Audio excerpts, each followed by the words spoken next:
ধুবুৰী ছোৱালী মহাবিদ্যালয়ত মুখ্যমন্ত্ৰী নিযুত মইনা আঁচনিৰ ফৰ্ম বিতৰণ কাৰ্যসূচী উপস্থিত জিলা আয়ুক্ত। আজি ধুবুৰী ছোৱালী মহাবিদ্যালয়ৰ প্ৰেক্ষাগৃহত অনুষ্ঠিত হয় নিযুত মইনা আঁচনিৰ লাইভ সম্প্ৰচাৰ অনুষ্ঠান আৰু আঁচনিৰ ফৰ্ম বিতৰণ অনুষ্ঠান।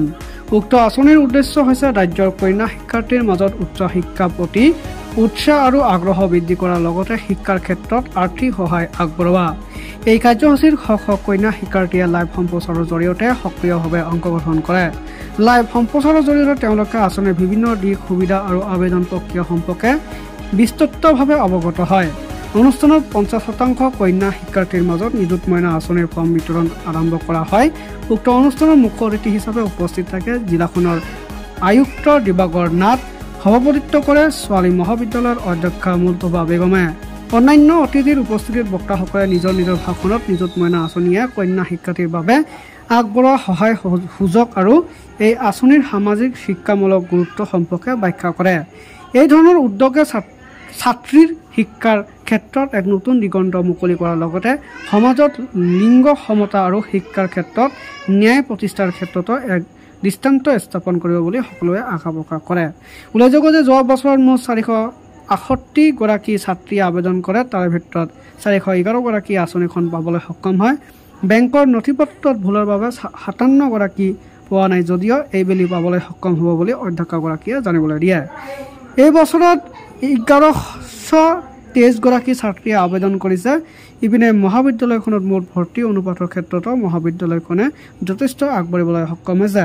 2023 চনত 1040, 2024 চনত 1155 আৰু 2025 চনত 1389 গৰাকী ছাত্ৰীয়ে ভৰ্তি কৰিছে বুলি সাংবাদিকৰ সাক্ষাৎকাৰত জানিবলৈ দিয়ে অধ্যক্ষা মুলতবা বেগমে।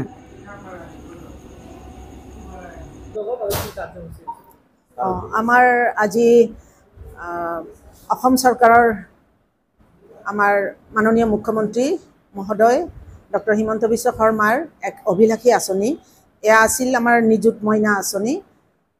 অৰ্থাৎ 10 লাখ ছাত্ৰী ইয়াতে আছে, সেইকাৰণে এইটো নিযুত মইনা বুলি কোৱা হৈছে। এই আঁচনিৰ অধীনত আমাৰ ছাত্ৰীসকলে প্ৰতি মাহে 1250 টকা তেওঁলোকে পাব খৰচৰ কাৰণে, অহা যোৱা কিতাপ পাতি এই হিচাপে পাব। তো এই অনুষ্ঠানটি আমাৰ আজি কেন্দ্ৰীয়ভাৱে শুভাৰম্ভ কৰিছে মুখ্যমন্ত্ৰী মহোদয়ে আৰু আমাৰ শিক্ষামন্ত্ৰী মহোদয়ো আছিলে। আৰু এই অনুষ্ঠানটি আমি আমাৰ কলেজ চৌহদত আমাৰ ছাত্ৰীসকলক দেখুৱাইছোঁ। আমাৰ লগত উপস্থিত আছিল ধুবুৰী জিলা উপায়ুক্ত দিবাকৰ নাথ ডাঙৰীয়া আৰু স্কুলসমূহৰ পৰিদৰ্শক আছিল আৰু চক্ৰ বিষয়া আছিল। গতিকে আমি সকলোৰে উপস্থিতিত অনুষ্ঠানটি আমি আমাৰ ছাত্ৰীসকলক দেখুৱাইছোঁ। এই আঁচনিৰ গুৰুত্ব, এই আঁচনিৰ লাভালাভ সম্পৰ্কে আমি আমাৰ ছাত্ৰীসকলক দেখুৱালোঁ। আৰু আমাৰ যোৱাবাৰ ইয়াৰ আমাৰ এপ্লিকেণ্ট আছিল 655 গৰাকী। তাৰে ভিতৰত 655 গৰাকী আমাৰ এইবাৰৰ এপ্লিকেণ্ট আছে আৰু যোৱাবাৰ আছিল আমাৰ 468 গৰাকী। তাৰ ভিতৰত 411 গৰাকীয়ে পাইছে আৰু বাকী যিসকল 57 গৰাকী পোৱা নাই তেওঁলোকৰ বেংক ডিটেইলৰ অলপমান গণ্ডগোল আছিল, KYC গণ্ডগোল আছিল, সেইকাৰণে পোৱা নাই। আমি এইবাৰ তেওঁলোকক বুজাই দিছোঁ, তেওঁলোকে আকৌ নতুনকৈ সেইটো এপ্লাই কৰিব পাৰিব এইবাৰ।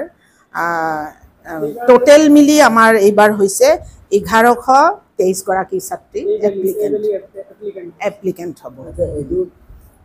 একো নাই, গৰীব ধনীৰ কোনো হেৰি নাই, চবেই সেইটো ইয়াৰ লাভালাভ ল'ব পাৰিব।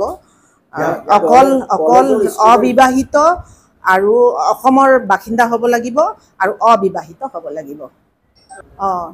আমাৰ চৰকাৰী নিৰ্দেশনা আছে, মানে GER গ্ৰছ এনৰলমেণ্ট ৰেচিঅ' এইটো বঢ়োৱাৰ ক্ষেত্ৰত চৰকাৰে যিহেতু যথেষ্ট গুৰুত্ব দিছে, সেই সূত্ৰে আমি ছাত্ৰীসকলক আমি সময়ে সময়ে মটিভেট কৰাওঁ বা ইয়াৰে আশে পাশে যিবোৰ হায়াৰ ছেকেণ্ডেৰী স্কুল আছে সেইবিলাকত আমি যাওঁ, তেওঁলোকক আমি বুজাওঁ আমাৰ কলেজখনৰ সম্পৰ্কে।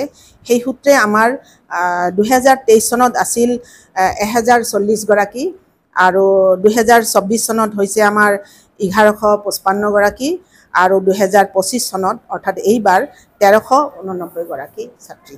আমি মানে বছৰে বছৰে এইটো বঢ়োৱাৰ চেষ্টা কৰি আছোঁ। তেনেকুৱা আমি যথেষ্ট পৰিমাণে ৰেছপন্সো পাইছোঁ।